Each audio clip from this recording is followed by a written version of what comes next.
Today we're going to talk about settings and control center. To access settings from the main point of sale menu, maintenance, and settings and panels. From within here, you have access to all settings that control not just control center, but also the point of sale registers at each location. The first tab, account information, just shows general information about your account. The next tab, shared settings, would be settings that are shared amongst all control center users. These can also be overridden at the individual user level. They contain things such as the time zone, whether or not to auto log off the user after a specified amount of time, and to open links in the same window or pop them up in a new window. Continuing on to signage. Signage settings control all settings about the signage devices at your locations. This could be customer-facing screens in your point of sale, as well as devices attached to televisions. The next tab is loyalty.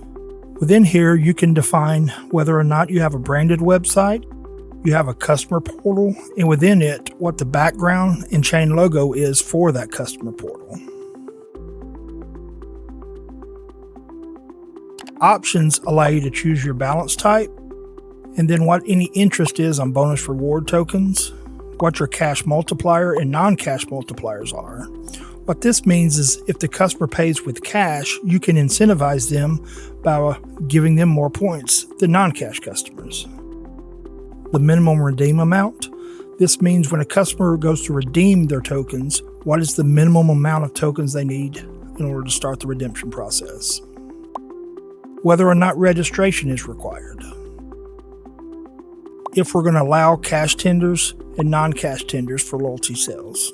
Whether or not you are participating in manufacturer offers. Can employee earn on purchases? And if they can, what is the earned limit? Are we going to auto-lock purchases? And if so, what is that value? Do we want to enable temporary locking? Are we splitting the rewards tokens with the clerk? Are employees allowed to look up the customer manually, or do we require a license? Do you have referral codes? Referral codes are codes that are prompted for the cashier to enter when adding a customer. Are there any purchases needed to redeem? And if so, what is the redemption limit? And what is the redemption interval? Continuing on to team settings. This is where you can set your customer and employee referral bonus points, the interval a customer can be inactive before they're flagged as inactive and stop earning, as well as the breakdown. So in here, this defines your hierarchy for earnings. So if you refer someone there, whenever they spend, you are going to receive the level 1 incentive. If they refer someone, then you would be that person's level 2, and so on and so forth. The terms allow you to set the terms and conditions that are displayed on the website and loyalty app. The notifications allows your loyalty administrators to be notified when certain events happen. The global blacklist allows you to blacklist items that can never be used in loyalty transactions, such as lottery, tobacco, fuel. Finally, Altria integration settings. We have a direct integration in with Altria.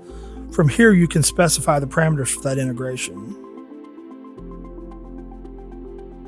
The swag shop settings allow you to define the maximum redemptions per day and per purchase, as well as set notifications about any fulfillments that happen within the swag shop.